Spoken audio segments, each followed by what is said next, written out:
On avait compris depuis le tube d'Aqua Barbie Girl que le potentiel commercial de Barbie produits dérivés était colossal.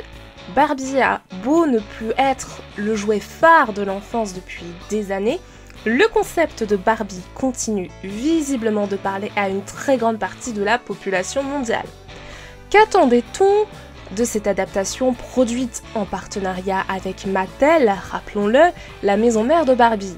Alors, la déclinaison de l'univers rose pailleté de Barbie sur grand écran? Une comédie déjantée? Une ode au girl power? Une dénonciation de la société moderne peut-être? Alors oui, tout ça, très logiquement.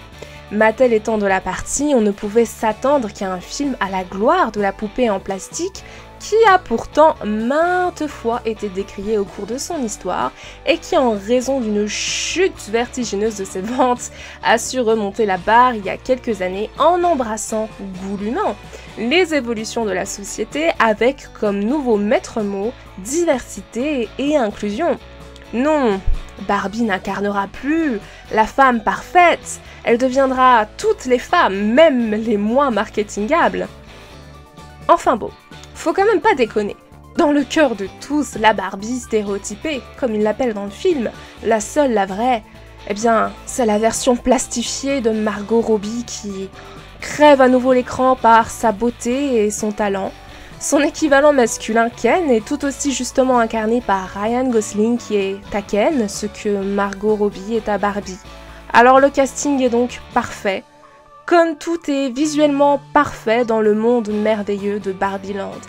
Des références à l'univers de Barbie, en veux-tu, en voilà, des clins d'œil à tous les anciens propriétaires de poupées, une overdose de rose, une overdose en somme. Ça sourit, ça chante, ça danse, et on entrevoit qu'un monde aussi parfait donne potentiellement encore plus la nausée que le vrai monde dans lequel nous vivons, ce qui constitue un petit exploit, car étonnamment, l'individualité n'existe pas quand on est une poupée produite à des centaines de milliers d'exemplaires dans le seul but de divertir des enfants. Enfin, tiens, de manière intéressante, exclusivement des petites filles dans le film. Pourtant, on aura beaucoup insisté ces dernières années sur l'importance, en tout cas perçue, je n'entre pas dans le débat, de dégenrer les jouets. Mais non, dans l'univers de Barbie, de façon très intéressante, Barbie aux pieds surélevés, les Barbie, bien c'est des filles pour les filles. Enfin, si on accepte évidemment les Ken, mais qui font eux un peu pitié tant ils sont débiles, et dont l'humour consiste à être incroyablement vain et con. Petite boutade de la réalisatrice sans doute, au rôle de potiche historiquement, honteusement cantonné par la gent féminine par le passé, il est vrai. Bref, la bande-annonce nous vendait une comédie déjantée.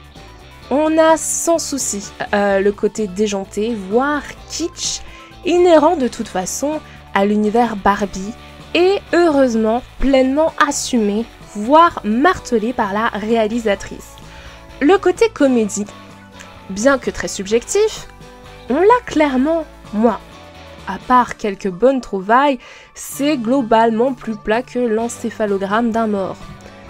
Alors, il reste quoi? Bah, ce que Barbie a toujours été, un génie marketing qui assume un parti pris tellement fort qu'il va diviser pour mieux régner.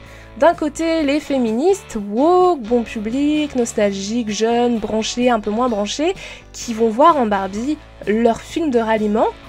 De l'autre, les conservateurs, les anti-woke, les gens sérieux, qui aiment des films sérieux, etc., qui vont crier au wokisme et à la dope sans nom. Et le public au milieu. Ajoutez à ça un budget publicitaire énorme et vous obtenez un raz-de-marée rose pailleté et parfaitement instagrammable, parfaitement réseaux sociaux compatible, bref, modestement un coup de génie. Qu'on aime ou qu'on n'aime pas ce film, et personnellement mon avis est mitigé sur ses qualités artistiques globales, on ne peut que s'incliner devant une telle performance et une telle intelligence dans la gestion de ce projet qui rafle tout sur son passage. Avec plus d'1 milliard de recettes, Barbie devient officiellement le plus gros succès jamais enregistré pour une œuvre issue d'un réalisateur femme. Bref, Barbie a maintenant un nouveau modèle à son tableau de chasse, Barbie, réalisatrice milliardaire.